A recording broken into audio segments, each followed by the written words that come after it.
নতুন সরকার গঠিত হওয়ার পরে গত 4 মাসে আইসিটিতে নতুন কোনো রায় আমরা এখন পর্যন্ত দেখি নাই।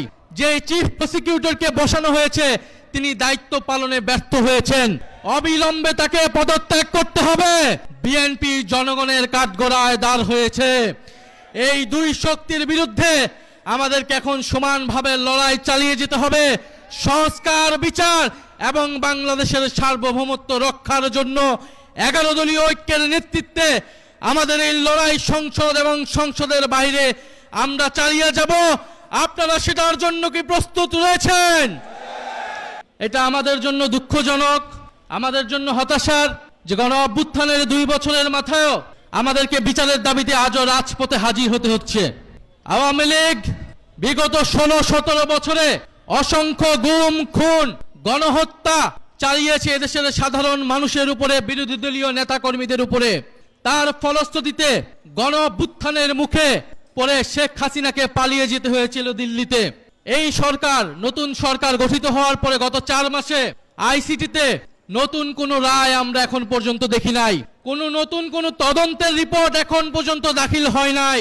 এটা স্পষ্টত যে চিফ প্রসিকিউটরকে বসানো হয়েছে তিনি দায়িত্ব পালনে ব্যর্থ হয়েছেন।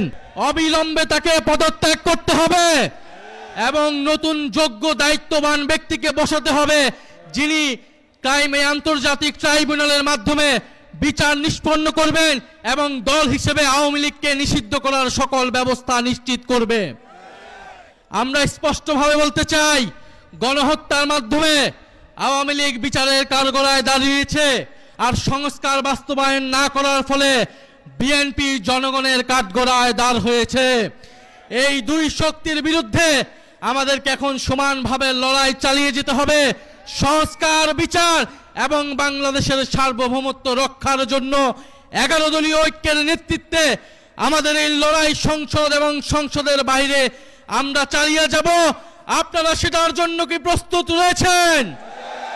শরীফ ওসমান হাদী হত্যার বিচারকে আমরা নিশ্চিত করব ইনশাআল্লাহ। সেই সকল হত্যাকাণ্ডের বিচার আমরা নিশ্চিত করব।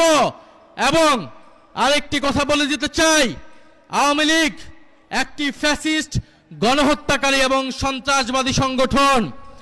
আওয়ামী লীগ দেশের স্বাধীনতা, সার্বভৌমত্ব বিরোধী সংগঠন, যার আশ্রয় হয়েছে দিল্লিতে, কারণ আওয়ামী লীগের শেকড় রয়েছে দিল্লিতে।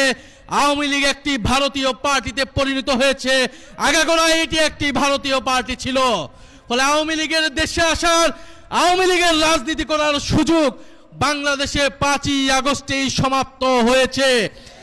যারা সমঝোতা করছে, যারা নতুন করে স্বপ্ন দেখছে আওয়ামী লীগকে রাজনীতিতে পুনর্বাসিত করার, তাদের পরিণতি আওয়ামী লীগের মতোই হবে। আমরা স্পষ্টভাবে বলতে চাই, আইনমন্ত্রী বিচার করা না করার কারণে তিনি স্পষ্ট ব্যর্থ হয়েছেন। স্বরাষ্ট্রমন্ত্রী নিরাপত্তা দিতে না পারায় তিনি ব্যর্থ হয়েছেন। তথ্যমন্ত্রী তিনি স্পষ্টভাবে ব্যর্থ হয়েছেন। আওয়ামী লীগের সুশীল সমাজকে তিনি মিডিয়া স্পেস দিচ্ছেন।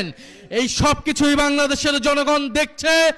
আমরা আজকে এই সমাবেশ থেকে বলতে চাই, জুলাই গণহত্যা সহ, শাপলা হত্যাকাণ্ড সহ, পিলখানা হত্যাকাণ্ড সহ সকল গুম, খুন এবং শরীফ ওসমান হাদী হত্যাকাণ্ডের বিচার অবিলম্বে নিশ্চিত করতে হবে।